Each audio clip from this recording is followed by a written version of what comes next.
A Sé de Braga é um dos mais antigos templos românicos da Europa.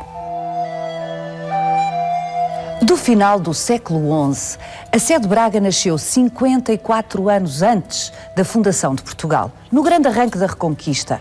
Por isso se diz mais velho que a Sé de Braga.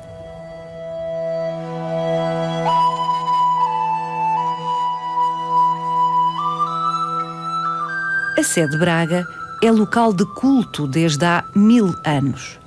Missa todos os dias, ininterruptamente, desde há 1000 anos.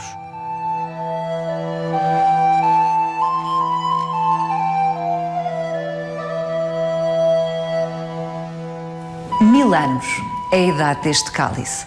O cálice de São Geraldo fala-nos de um tempo em que os cristãos ibéricos estavam sob a influência do Islão. Vai querer saber mais? Venha connosco nesta visita guiada.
O que é que esta peça tem de tão excepcional? É a mais antiga peça de ourivesaria destinada ao culto executada em solo português, porque ainda não temos Portugal, estamos a 170 anos da formação de Portugal, como nós o entendemos. E seguramente também uma das mais antigas da Península Ibérica. Temos de pensar que estamos nos finais do século X e inícios do século XI, ou seja, ano 1000.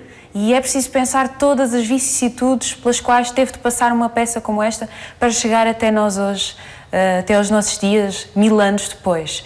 Sobretudo tendo em conta que, tratando-se de uma peça de ourivesaria, este tipo de objetos artísticos foram as mais das vezes fundidos, sempre que, sobretudo em períodos de crise, quando havia necessidade de metal precioso. Vendiam-se os anéis. Precisamente, exatamente isso. E, portanto, sempre que havia necessidade de metal precioso, estas peças eram naturalmente as mais sensíveis e as mais suscetíveis de virem a desaparecer. E, na verdade, deste período tão recuado, não temos absolutamente nenhuma outra peça que se possa comparar com esta.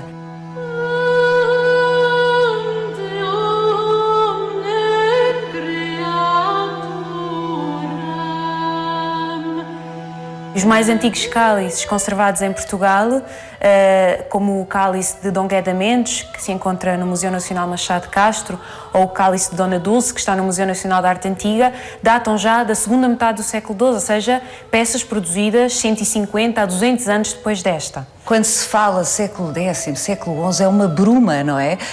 Enfim, na cabeça do comum, dos mortais, e parece que é tudo parecido, 11, 12, mas de facto é a mesma coisa que nós pensávamos, a distância que vai entre nós e sei lá, o início do século XX, a Primeira República em Portugal, por exemplo, não é?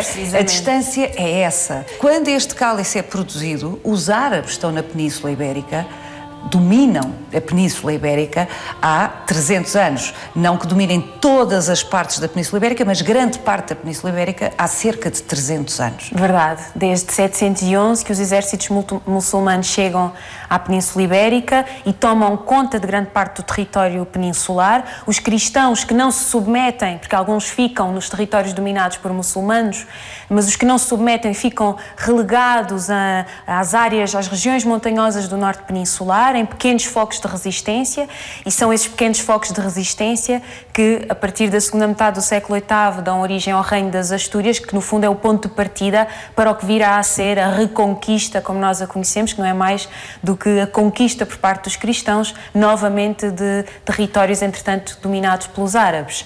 Essa presença fortíssima dos árabes na península tem reflexos a vários níveis, desde logo ao nível da identidade cultural da Península Ibérica, mesmo entre os cristãos. Aliás, esta assimilação de elementos que são próprios da cultura, inclusive é da língua árabe, por parte dos cristãos, é uma realidade e muito facilitada por uma comunidade particular, que são os moçárabes, que não são árabes, pelo contrário, são cristãos, que vivem entre os árabes, que se mantêm nos territórios dominados pelos muçulmanos e que continuam a defender a praticar a sua fé e a defender a sua cultura. Apesar desse sentido de resistência, que no fundo é uma marca identitária dessa comunidade, a aculturação é inevitável, não é? E estas trocas culturais inevitáveis e muito visíveis ao nível das artes, como é o caso deste cálice.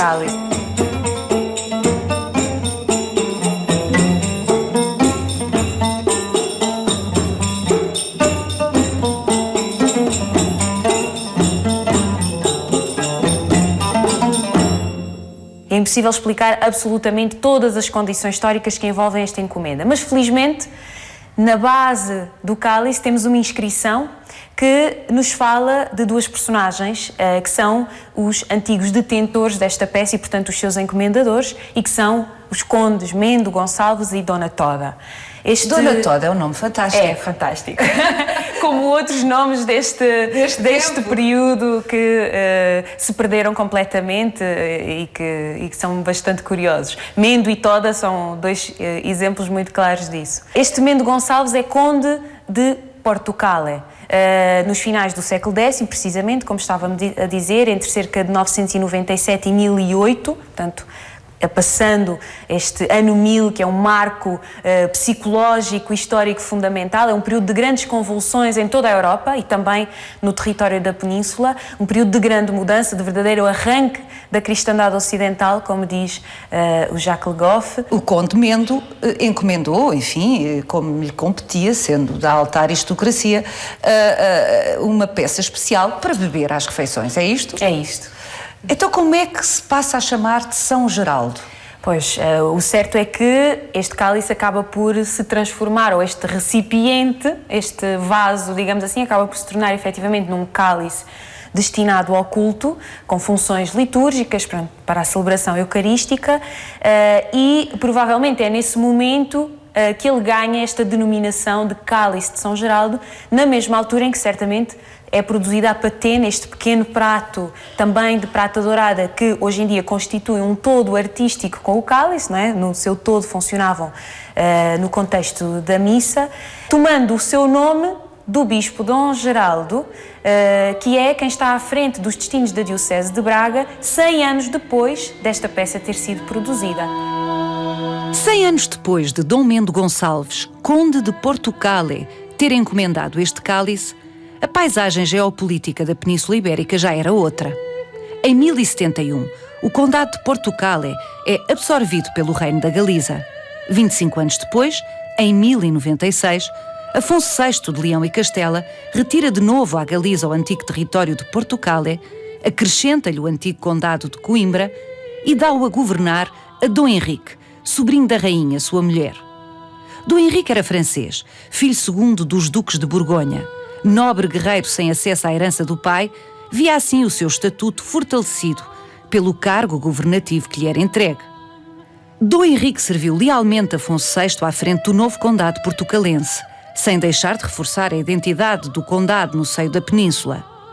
Foi o seu filho, Dom Afonso Henriques, quem se bateu pela efetiva independência de Portugal. Por via da linhagem materna, o encomendador do nosso cálice, Dom Mendo Gonçalves, é tetravô de Dom Afonso Henriques, o primeiro rei de Portugal.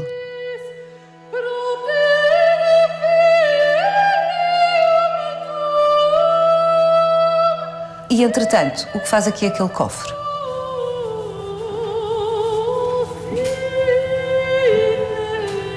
Fantástico. Este cofre é produzido em marfim, tem todo um tipo de trabalho muito minucioso, muito pormenorizado e uma estética, para além da inscrição em redor da tampa, que são claramente desse mundo islâmico de que nós estávamos a falar, dessa estética islâmica, e por essa razão tem sido considerado uma peça produzida numa oficina de Córdoba. Está datado da mesma época do cálice, portanto estamos a falar dos primeiros anos a seguir ao ano 1000, mas também não é de crer que desde a origem formasse um conjunto com o cálice. Aqui é uma coincidência histórica de reunião das duas peças, que no fundo se tornam ambas testemunho deste convívio entre cristãos e muçulmanos. Porquê é que um conde cristão, numa das poucas bolsas, à época, de resistência à presença massiva do Islão na Península Ibérica, encomenda, ainda que para seu uso civil, para beber o seu vinho às refeições, encomenda uma peça decorada com motivos e com a técnica e a estética islâmica? Na verdade, esta peça é representativa desta síntese cultural que se opera na Península neste período, e que é uma síntese entre essa cultura cristã de influência asturiana, do Reino das Astúrias e depois do Reino de Leão, ao qual pertence o próprio Condado de Portugal, e a decoração da copa, estes motivos vegetalistas, os animais, tudo isto representa muito dessa cultura artística verdadeiramente cristã peninsular, uma síntese entre essa cultura e a cultura islâmica, e que é uma síntese que se verifica, digamos, em toda a península, síntese cultural que se opera no seio dos próprios reinos cristãos, porque há uma contaminação natural, porque há um fascínio enorme por esta cultura riquíssima que é a cultura islâmica, mesmo que oficialmente a religião seja repudiada, porque o é, não é? Mas numa série de práticas, como são as artísticas, de uma forma muito evidente, há esta assimilação, este contacto entre os dois mundos, inclusive através da circulação de gentes. Seria excessivo dizer que nesta altura há uma superioridade cultural, estética? Não estou a falar da presença política e militar, estou a falar de cultura, sofisticação. São mais sofisticados os islâmicos? São mais sofisticados. Os bárbaros eram os cristãos? São mais sofisticados na maneira como entendem a cultura e como a praticam. Isto também não quererá dizer que no limite os povos coabitavam pacificamente? Ou é uma extrapolação excessiva? Não, na verdade esta presença de cristãos entre os árabes, que conhecia também a realidade oposta, que era a presença dos árabes entre os cristãos, reflete exatamente uma convivência que nem sempre é belicosa, de oposição, de violência, de perseguição. Existe, é certo. Não é? Porque há aqui um contraste religioso que é determinante da identidade e das práticas e da maneira de ser e de estar de cada uma das comunidades. Mas há também convívio pacífico em muitos momentos, sobretudo até ao século XI, até um momento fundamental que é a Batalha de Salaca, que tem a ver com a vinda para a Península Ibérica dos almorávidas, que são uma comunidade de berberes que tinham formado um forte império no norte da África e que vêm para o território peninsular exatamente para apoiar o poder muçulmano na península. E esses sim são ferozes? Esses sim são ferozes e, portanto, criam-se atitudes muito mais radicais de um lado e do outro. Mas no tempo de Dom Mendo e Dona Toda havia ainda uma coabitação que era em grande parte pacífica. Uma coisa eram as ações militares, as conquistas de território, outra coisa era a coabitação entre povos que permitia este tipo de contaminação. Claro. Porque senão era impensável que um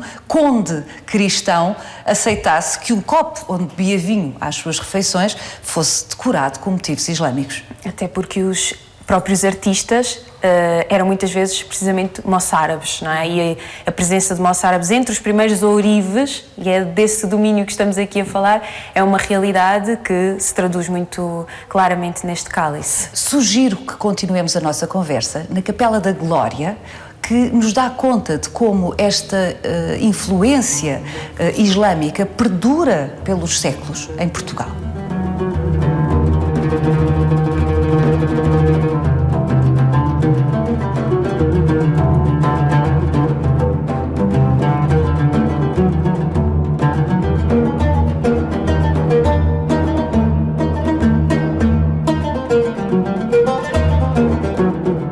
A Capela da Glória é do século XIV, a estrutura, mas estes frescos são do século XVI. Isto é espantoso. A reconquista estava mais que feita no que diz respeito ao território português. Estavam fixadas as nossas fronteiras. O Islão era uma ameaça corrida daqui, ultrapassada no nosso território. A que propósito, novamente, é que se manda fazer uma capela com este tipo de decoração? Na verdade, aquela síntese cultural de que estávamos a falar a propósito do cálice e a propósito do ano 1000, não é? Entre uma estética cristã e uma estética muçulmana, um encontro entre duas culturas, é o ponto de partida de uma presença, de uma miscigenação, de uma síntese cultural que vai ser uma realidade da arte portuguesa ao longo de toda a Idade Média e que precisamente ressurge de uma forma muito evidente, muito visível, verificando-se que em programas perfeitamente cristãos, em estruturas perfeitamente cristãs, de contexto cristão evidente, como é o caso desta capela, apareçam elementos que são claramente herdados dessa estética muçulmana que, como se percebe, nunca verdadeiramente desapareceu. Era qualquer coisa de latente na sensibilidade artística do território português e que, no reinado de Dom Manuel, vai ser reassumida em pleno. É não uma especificidade portuguesa, mas uma especificidade peninsular. É uma marca ibérica, diferenciadora da cena ibérica na arte tardogótica do final da Idade Média. Há esta ideia de que durante séculos, de alguma forma, muitas vezes as nossas peças, e eu digo peças, podem ser pequenos objetos, como o cálice ou grandes catedrais, não eram consideradas muitas vezes interessantes para a história da arte universal porque não representavam a pureza de nenhum estilo especificamente, eram sempre misturadas com outros elementos e essa falta de pureza, não era românico puro, não era gótico puro, não é? E esta falta de pureza de alguma forma desvalorizou a nossa arte, a arte em território português durante muito tempo. Hoje não é assim. Hoje, pelo contrário, esse discurso historiográfico tradicional está ultrapassado, não é? Da busca da cópia perfeita do modelo primitivo de cada um dos estilos, que também é um conceito muito datado ao nível do discurso da historiografia da arte. É esse tipo de pensamento, essa busca da repetição do modelo hoje está ultrapassada. Pelo contrário, como dizia, o que se tem mais valorizado são, por um lado, os momentos de transição, mas também as expressões artísticas que, tendo raiz no modelo, o desvirtuam, lhe acrescentam criatividade. As singularidades, as exceções, exatamente, as especificidades. Portanto, aquilo que as zonas cinzentas. Aliás, a Sé de Braga poderia ser uma espécie de síntese, também ela, da história da arte portuguesa, porque foi tão intervencionada ao longo dos séculos, por tantas escolas, por tantas correntes artísticas, que tem presença de todas as modas na arte ao longo dos séculos. É isto. É um lugar histórico e é um lugar fundamental de afirmação do poder religioso no território português e de afirmação do próprio território enquanto entidade política autónoma que virá depois dar origem ao Reino de Portugal. E, portanto, é uma tentação para todos os reis, claro, ao longo dos séculos, porem a sua marca neste templo primordial da Portugalidade, de alguma maneira, claro, não é? Nomeadamente Dom Manuel. Claro que não resistiu. É evidente. Isso vê-se logo na fachada da igreja, que tem uma Galilé, perfeita estética do século XVI, a própria cabeceira da igreja transformada sob o ímpeto renovador do arcebispo Dom Diogo de Sousa, portanto, tempo de Dom Manuel I. Isso evidencia essa tentação de ir renovando, adaptando a igreja ao gosto de cada época e, no fundo, demonstrando a riqueza, a capacidade de intervenção e de atualização artística de cada figura histórica. E é esta impureza que dá este caráter único à Sé de Braga. Exatamente.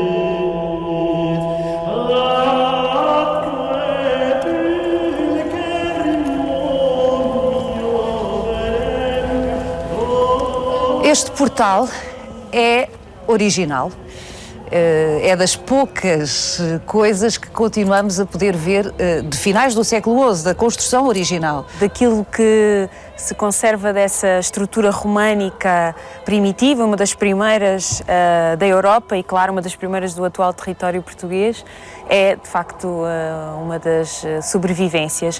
E, de resto, a própria decoração de todo este portal, nas arquivoltas, no tímpano, tudo isto... O que é o tímpano? O tímpano é esta pedra semicircular que está sobre a entrada propriamente dita e que é um dos lugares de decoração por excelência no românico. Mas decoração também são aquelas figuras que estão lá em cima e que são muito curiosas, Joana. O que é aquilo? Porque não parece litúrgico. Verdade. Estes elementos designam-se cachorros, que é de si já um nome bastante engraçado. E é um dos espaços de representação da Idade Média que eu acho mais interessantes, no sentido em que aquilo que nós encontramos nestes cachorros escapa àquela noção de uma iconografia medieval perfeitamente religiosa, canónica, controlada pela Igreja. Pelo contrário, o que os artistas, os escultores fazem ao nível destes cachorros é pôr em exercício a sua liberdade criativa, representando temas que pouco têm a ver, de facto, com o mundo religioso em que eles se integram. É o imaginário popular que aqui está representado. Perfeitamente, e por isso encontramos bailadeiras, músicos, temos ali uma figura do homem com o olifante, que é aquele instrumento que ele sopra e que tem exatamente a ver com esse sentido de vivência popular, do cotidiano, de festividade. Encontramos animais, alguns perfeitamente imaginários, seres fantásticos, como é próprio também deste imaginário muito rico do mundo românico. É, de facto, um espaço de grande liberdade decorativa. É como se, porque está longe do olhar, enfim, tem que se fazer um esforço para olhar para cima e para focar, os artistas se permitissem soltar um bocadinho do programa estrito da encomenda religiosa que têm e expressar-se. Presumo que são documentos importantes para os historiadores e para os investigadores compreenderem exatamente o cotidiano e o tipo de fantasia que habitava a cabeça das pessoas naquele tempo. Precisamente. E por isso um testemunho fundamental, já que esse mundo mental, cultural, que está mais ao nível de uma vivência cotidiana, popular e não erudita, é o que mais nos escapa nos documentos escritos, que são a base documental por excelência. Por isso, representações como estas são para nós riquíssimas, preciosas, sem dúvida. E um sinal de uma, volto a dizer, de uma liberdade criativa que não esperaríamos num mundo como o medieval, que afinal não é assim tão controlado como parece ser à primeira vista.